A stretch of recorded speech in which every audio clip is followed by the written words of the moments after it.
आप सभी को जय मसीह की एक बार फिर मैं पास्टर संदीप आप लोगों का स्वागत करता हूं और एक नए विषय के साथ मैं आज फिर से आपके साथ जुड़ रहा हूं और मैं आशा करता हूं कि प्रभु आपको आशीष देगा। और जो आज का विषय है वो है झूठे मसीही और झूठे भविष्यवक्ता। मैं अपने विषय को फिर से दोहराऊंगा, झूठे मसीही और झूठे भविष्यवक्ता।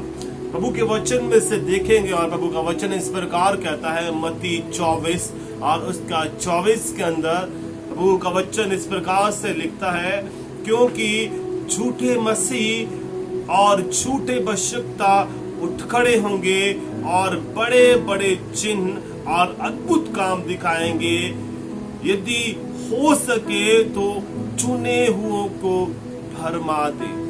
प्रभु का वचन इस प्रकार से लिखता है कि अंत के दिनों में बहुत से ऐसे झूठे मसीही, झूठे प्रचारक, झूठे भविष्यवक्ता उठ खड़े होंगे। और प्रभु का वचन यहाँ तक कहता है कि वो जो है वो बड़े बड़े काम तक दिखाएंगे। उनके यहाँ पे मुर्दे तक जिंदा होंगे, उनके यहाँ पे लोग हैं वो बड़ी बड़ी बीमारियों से ठीक होंगे। बाइबल इस प्रकार से बताती है और यहाँ पे प्रभु का वचन इस प्रकार से कहता है कि हो सके तो वो चुने हुओं को भी भरमा दें। मेरा कहने का मतलब क्या है? मेरा कहने का मतलब है कि हो सके तो विश्वासी लोग भी क्या है, उनको देख करके ठोकर खाएंगे और वो अपने विश्वास से भटक जाएंगे। प्रियो, हम आज जो विषय है कि अंत के दिनों में झूठे मसीह और झूठे प्रचारक और झूठे भविष्यवक्ता जो है उठ खड़े होंगे।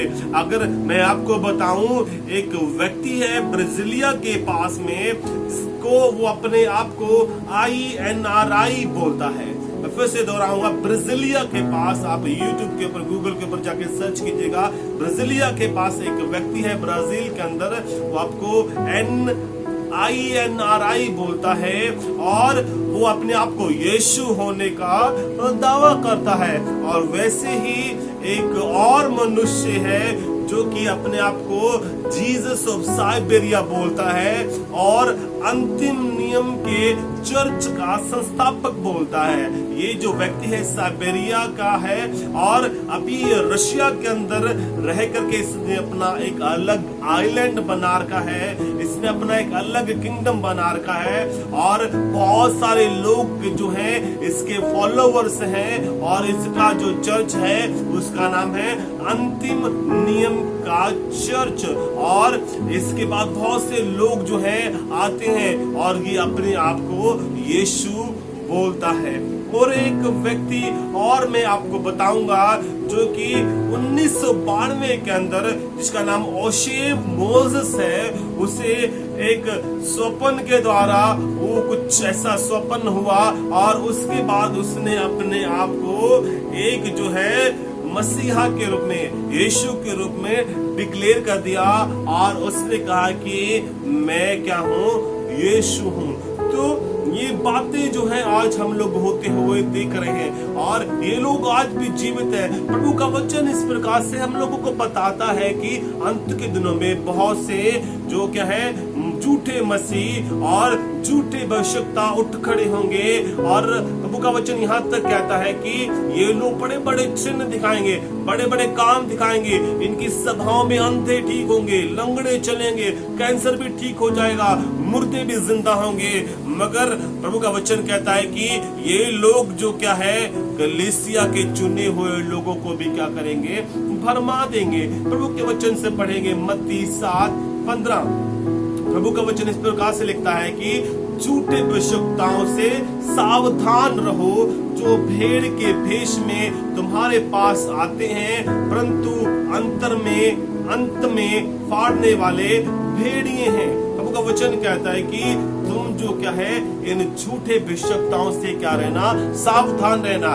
ये तुम्हें क्या कर देंगे, फाड़ खाएंगे। फाड़ खाने का मतलब क्या होता है कि तुम्हें विश्वास से भटका दें, क्योंकि हमने जैसे पहले पढ़ा कि ये जो 24 और मत्ती 24 और 24 का प्रभु का वचन बताता है कि ये बहुत से चुने हुओं को क्या करेंगे, भटकाएंगे। मैं आपको आगे इसके विषय में बताऊंगा।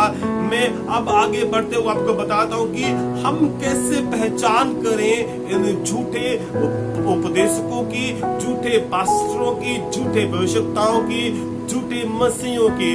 तो सबसे पहली बात, इनका सबसे बड़ा कार्य जो होता है वो है कलीसिया में और विश्वासियों में फूट डालना। सबसे बड़ा काम, सबसे पहला काम, ये जो झूठे नबी होते हैं, जो झूठे प्रचारक होते हैं, जो अपने आप को झूठे मसीह बोलते हैं, इनका सबसे पहला काम क्या होता है? कलीसिया को तोड़ना, विश्वासियों के बीच में फूट डालना। प्रभु का वचन इस प्रकार से लिखता है रोमियो 16 के अंदर उसका 17 और 18 वचन अगर हम पढ़े, वहां पे इस प्रकार से लिखता है, पौलुस कहता है, हे भाइयों, मैं तुमसे प्रार्थना करता हूं कि तुमने जो शिक्षा पाई है उसके विपरीत तुम में से जो फूट डालते हैं और दूसरों के विश्वास को बिगाड़ते हैं, उनसे सावधान रहो। मैं फिर से उस बात को दोहराऊंगा, जो मसीह के लोगों के बीच में जो फूट डालते हैं, झूठे नबी जो होते हैं, झूठे उपदेशक, जो झूठे पास्टर होते हैं, उनका पहला काम क्या होता है? कलीसिया के अंदर फूट डालना, चर्च को तोड़ना, विश्वासी लोगों के बीच में फूट डालना, उन्हें कलीसिया से अलग करना। और प्रभु का वचन कहता है कि इसके विपरीत तुमसे जो तुम्हारे अंदर फूट डालते हैं और दूसरों के विश्वास को बिगाड़ते हैं, ये क्या करते हैं? कलीसिया के लोगों के बीच में फूट डालते हैं, विश्वासियों के बीच में फूट डालते हैं और उनके विश्वास को क्या कर देते हैं? बिगाड़ देते हैं। जैसे मत्ती 24:24 में मैंने पढ़ा कि ये चुने हुओं को भी क्या कर देते हैं? भरमा देते हैं, ठोकर खिला देते हैं। पौलुस कहता है उनसे सावधान रहना। प्रभु के वचन में आगे पढ़ेंगे, और उनसे दूर रहो, पौलुस कहता है। 18 वचन इस प्रकार से कहता है, क्योंकि ऐसे लोग हमारे प्रभु मसीह की नहीं परंतु अपने पेट की सेवा करते हैं। ये जो झूठे मसीह होते हैं, ये कलीसिया में तो फूट डालते हैं, विश्वासियों में भी फूट डालते हैं, चर्चेस में फूट डालते हैं, मगर प्रभु का वचन कहता है ये प्रभु के लिए नहीं होते हैं। ये प्रभु का नाम तो लेते हैं, प्रभु के गीत भी गाते हैं, प्रभु की आराधना भी करते हैं, मगर वो जितना भी करते हैं, जो भी करते हैं, वो सिर्फ अपने पेट के लिए करते हैं, अपने ऐशो आराम के लिए करते हैं। और प्रभु का वचन कहता है, और उनकी चिकनी चुपड़ी बातों से सीधे साधे मन के लोग बहक जाते हैं।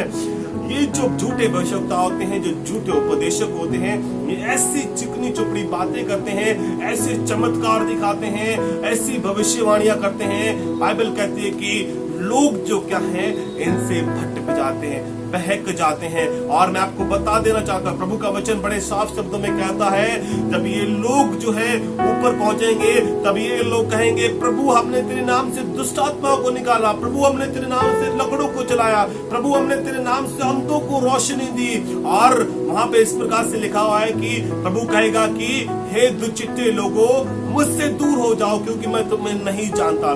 क्यों प्रभु इन लोगों को नहीं जानेगा? प्रभु क्यों इन लोगों को पहचानने से मना कर देगा? क्योंकि ये जो क्या है, ये कलीसिया के बीच में फूट डालने वाले हैं, क्योंकि ये कलीसिया को तोड़ने वाले थे, ये प्रभु की दुल्हन के खिलाफ थे। मैं आपको बताना चाहता हूँ, प्रभु का वचन बड़ा ही साफ शब्दों में कहता है कि ये जो लोग होंगे, जो ये अपने आप को आज उपदेशक बोलते हैं, अपने आप को आज भविष्यवक्ता बोलते हैं, अपने आप को आज मसीह बोलते हैं, अपने आप को आज पास्टर बोलते हैं, प्रभु का वचन कहता है कि ये जो है सारे के सारे प्रभु के लोगों को ठोकर खिलाने वाले हैं, और ये अपने पेट के लिए जो क्या है, सेवा करते हैं। दूसरी बात हम लोग देखेंगे कि झूठे नबियों को, झूठे भविष्यवक्ताओं को, झूठे उपदेशकों को कैसे पहचाने। दूसरी पहचान जो होती है, इनके सिद्धांत जो होते हैं वो बाइबल के अनुसार नहीं होते हैं। ये झूठे भविष्यवक्ता जो होता है, उनका सिद्धांत अलग होता है। अगर हम पहला तीमुथी उसका 6 उसका 3 में देखें, तो वहां पे इस प्रकार से लिखा है, यदि कोई और ही प्रकार का उपदेश देता है और खरी बातों को, अर्थात हमारे प्रभु यीशु मसीह की बातों को और उस उपदेश को नहीं मानता जो भक्ति के अनुसार है, का वचन क्या कहता है कि ये जो झूठे भविष्यवक्ता होते हैं, झूठे उपदेशक होते हैं और झूठे मसीह होते हैं, ये जो है इनका जो उपदेश होते हैं, जो इनकी डॉक्ट्रिन्स होती हैं, जो इनकी शिक्षाएं होती हैं, वो बहुत अलग तरीके की होती हैं। अगर मैं बताऊं कि इनकी जो डॉक्ट्रिन्स है, अगर इनके सिद्धांत जो हैं वो कैसे होते हैं, उनमें से कुछ एक को मैंने यहाँ पे लिखा हुआ है। पहली बात, ये झूठे भविष्यवक्ता, ये झूठे जो उपदेशक होते हैं, ये क्या करते हैं, अपने सभाओं में तेल बेचते हैं, पानी बेचते हैं। बाइबल में कहीं पे भी नहीं लिखा था कि तुम जो है तेल बेचना। ये लोग घड़ियां बेचते हैं, अपने कैलेंडर बेचते हैं, और ये उसके बाद जो क्या है, उससे प्रभु का वचन जैसे हमने पढ़ा कि ये लोगों को चिकनी चुपड़ी बातें कर करके अपने पेट को भरते हैं और अपने पेट के लिए सब करते हैं। तो ये जो सिद्धांत है प्रियो, हमें बाइबल को पढ़ने वाला होना है। झूठे भविष्यवक्ताओं की एक निशानी है, ये क्या करते हैं, ये तेल बेचते हैं, अपनी सभाओं के अंदर पानी बेचते हैं।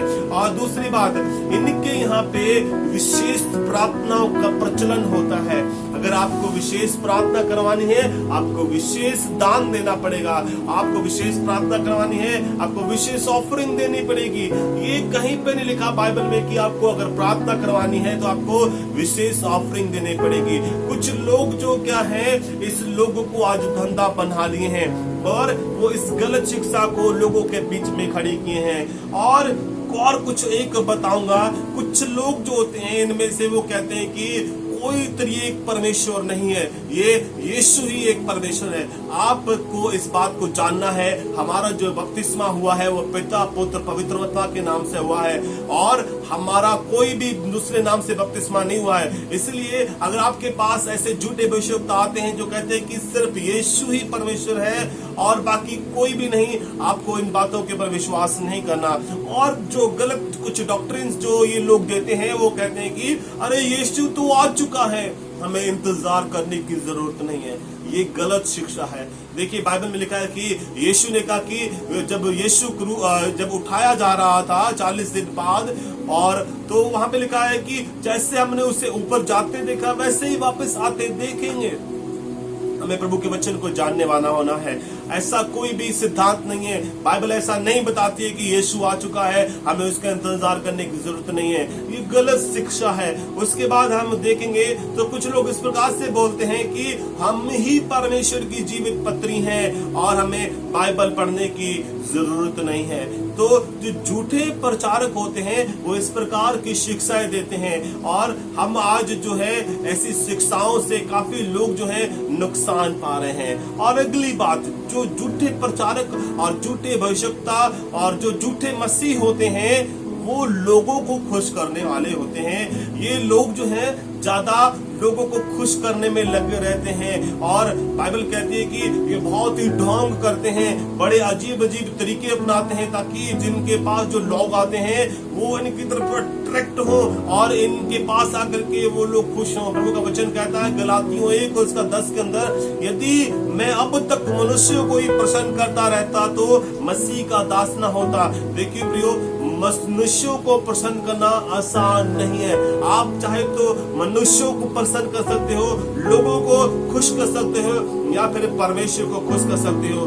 तो एक और बात, तीसरी बात जो है कि जो झूठे प्रचारक और झूठे मसीह होते हैं ये क्या करते हैं, लोगों को बड़ा खुश करते हैं। और हम लोगों ने पढ़ा भी है कि ये जो है चिकनी चुपड़ी बातें करते हैं। और एक और बात देखेंगे ऐसे ही लोगों के विषय में, प्रभु का वचन कहता है जो झूठे नबी होते हैं, जो झूठे प्रचारक होते हैं, ये परमेश्वर के अनुसार नहीं चलते, ये परमेश्वर के वचन के अनुसार नहीं चलते, ये अपने दिल के अनुसार चलते हैं, अपने मन के अनुसार चलते हैं। यिर्मयाह 23:16 प्रभु का वचन इस प्रकार से कहता है, सेनाओं के यहोवा ने तुमसे यूं कहा है, इन भविष्यवक्ताओं की बातों की और जो तुमसे भविष्यवाणी करते हैं कान मत लगाओ। प्रभु का वचन कहता है कि ये जो लोग होते हैं ये ऐसी भविष्यवाणियां करते हैं, ऐसे बातों को बोलते हैं, और हमको उन बातों के ऊपर, उन भविष्यवाणियों के ऊपर मन लगाने की जरूरत नहीं है। प्रभु का वचन आगे कहता है, क्योंकि ये तुमको व्यर्थ बातें सिखाते हैं, ये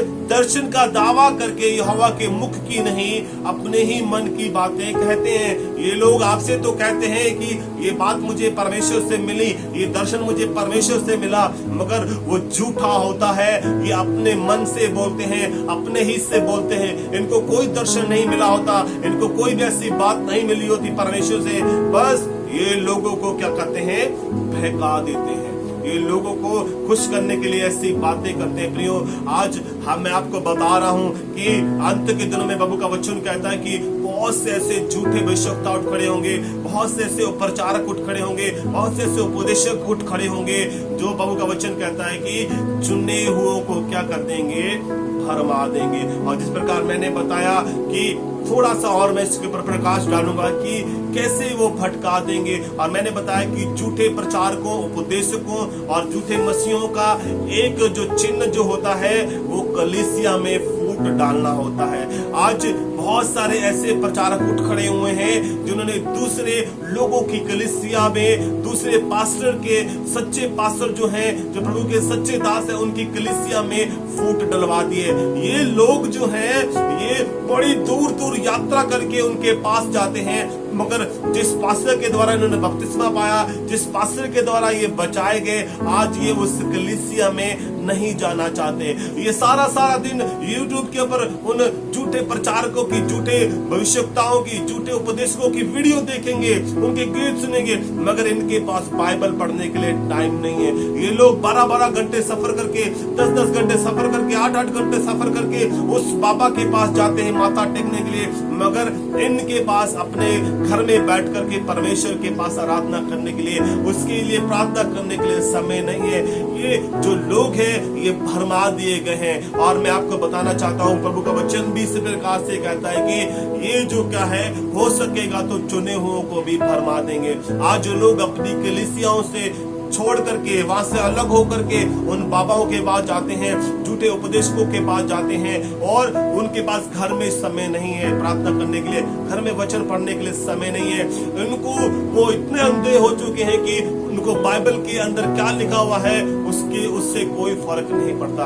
प्रियो, हम लोगों को इन बातों को सीखना है। देखिए, मैं नहीं चाहता कि लोग जो क्या है वो जो है भरमाए जाएं, लोग जो क्या है वो नाश हो जाएं। इसलिए हमें परमेश्वर के वचन को जानना है। प्रियो, मैं आपको बता करके एक बात खत्म करूंगा, चमत्कार को देख करके कहीं मत जाएं। अगर कहीं पे अंधा भी ठीक हो रहा, बाइबल में लिखा हुआ है कि मुर्दा भी जिंदा हो जाए तो कोई बड़ी बात नहीं है। आपको परमेश्वर के वचन की ओर जाना है। चमत्कार जहाँ पे ढोंग होता है, जहाँ पे मेला लगता है, जहाँ पे बहुत सारी भीड़ इकट्ठी होती है, आप उन जगहों पे मत जाएं। आप उन कामों को देखने के लिए मत जाएं कि वहाँ पे कैंसर ठीक हो रहा है, वहाँ पे अंधे ठीक हो रहे हैं। आप जाएं तो परमेश्वर के वचन के पास जाएं, और वचन आपको आपके घर के पास भी मिल सकता है। आपको दूर जाने की जरूरत नहीं है। आप अपनी कलीसिया को देखिए, उस पास्टर को देखिए जिसके द्वारा आप बचाए गए हैं। आप इन बाबाओं के पीछे मत लगिए, क्योंकि प्रभु का वचन कहता है, हम लोगों ने पढ़ा है कि ये जो बाबा होते हैं ये क्या करते हैं, कलीसिया में फूट डलवाते हैं। जैसा हम लोगों ने पढ़ा रोमियो 6:17 के अंदर कि उसके विपरीत तुम में से जो फूट डालते हैं और दूसरों के विश्वास को बिगाड़ते हैं, उनसे सावधान रहो। पौलुस कहता है ये आपके विश्वास को बिगाड़ देंगे, आपको ठोकर मरवा देंगे, क्योंकि इनका जो मेन मुद्दा होता है वो अपने पेट को भरना होता है और अपने ऐशो आराम को चाहना होता है, बाकी कुछ भी नहीं। ये जो भी करते हैं अपने ऐशो आराम के लिए करते हैं। खुद तो अच्छे से रहते हैं और दूसरे लोग जो क्या है परेशान होते रहते हैं। ये आपसे पैसा चाहते हैं और कुछ नहीं। प्रियो, अपनी कलीसियाओं की तरफ लौटिए, अपने पास्टरों की तरफ जाइए जिसने आपको बपतिस्मा दिया, जिसने आपको वचन सुनाया। प्रियो, एक बात मैं बोल करके समाप्त करना चाहूंगा। पास्टर आमोस का कुछ दिन पहले मैंने एक वीडियो देखा और वो वीडियो बहुत अच्छा लगा। उन्होंने कहा कि परमेश्वर का जो वचन है वो तलवार की तरह है, और तलवार जो है वो कभी भी चुम्मी नहीं देती है, वो हमेशा काटती है। अगर आपको परमेश्वर का किसी भी दास के मुख से वचन सुन करके बुरा लगता है तो कोई बात नहीं। प्रभु का वचन कहता है, दाऊद कहता है, तेरे सोटे से मुझे शांति मिलती है। लेकिन सोटा लगेगा तो शांति जरूर मिलेगी। मैं आपको फिर से एक बात बोल करके खत्म करूंगा कि इन झूठे भविष्यवक्ताओं से, झूठे उपदेशकों से, झूठे प्रचारकों से आप सावधान रहें और आप उनसे बचे रहें, और कहीं आप इनके चक्कर में आकर, इनके बहकावे में आकर के नाश न हो जाएं। प्रभु आप लोगों को बहुत सारी आशीष दे। सभी को जय मसीह की।